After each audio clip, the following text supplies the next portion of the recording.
আমি সংক্ষিপ্ত করার চেষ্টা করছি কারণ আপনি খুব নির্দয় মানুষ, কখন যে মাইক বন্ধ করেন ঠিক নাই। আমি জীবনে এত ভয় পাই নাই কোথাও, এখন আপনার সামনে দাঁড়াইলে যে ভয় লাগে। পুরো প্রশ্নের সময় বলবেন, এখন জাস্ট নোটিশটা অনুগ্রহ করে পড়ে যান।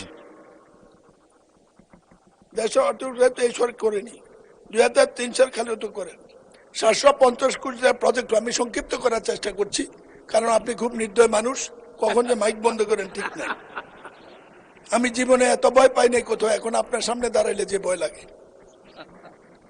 কথা শেষ করার আগে, মৃত্যুর আগেও মানুষ মুখে একটু পানি দেওয়ার সুযোগ দেয়, আপনি তাও দেন না। এই প্রকল্পটি বাস্তবায়ন করতে গিয়ে সরকার, আওয়ামী লীগ সরকার 1700 কোটি টাকা ব্যয়, 17,000 কোটি টাকা ব্যয় করেছে। আজকে মরণ ফাঁদ, একই কারণে ঈদের দিনে এই দুর্ঘটনা।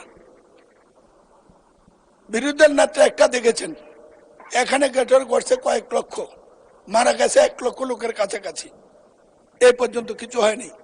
আমাদের নতুন যোগাযোগ মন্ত্রী বা সড়ক সেতু মন্ত্রীর সাথে দেখা হয়েছে, আমার মনে হয় তিনি ব্যাপারটা অনুভব করেছেন, কিন্তু জাতি হিসাবে এটা না দেখলে এই মরণ ফাঁদ থেকে রক্ষা পাওয়া যাবে না। ঢাকা কুমিল্লা মহাসড়ক সমাধানের জন্য ব্রিটিশ আমল থেকে রেল লাইন করতে চেয়েছিল।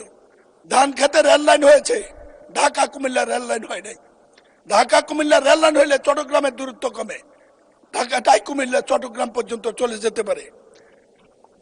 চট্টগ্রাম থেকে কক্সবাজার রেল লাইন হয়েছে, ঢাকা কুমিল্লা হলে সংযোগ হয়, সংক্ষিপ্ত সময় যায়, এই রেল লাইন সফর হয়।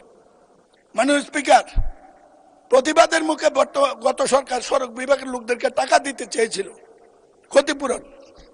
পত্রিকা আছে গত পরশু দিনের, 25,000 কোটি টাকা তহবিলে আছে শুনেছি।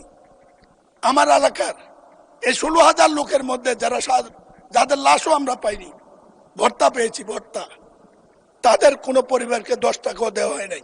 একটি অমানবিক মরণ ফাঁদ। 50 বছর যাবত লড়াই করছি, কিছুই করতে পারিনি। আশা ছিল এই সংসদ আসলে কিছু করব।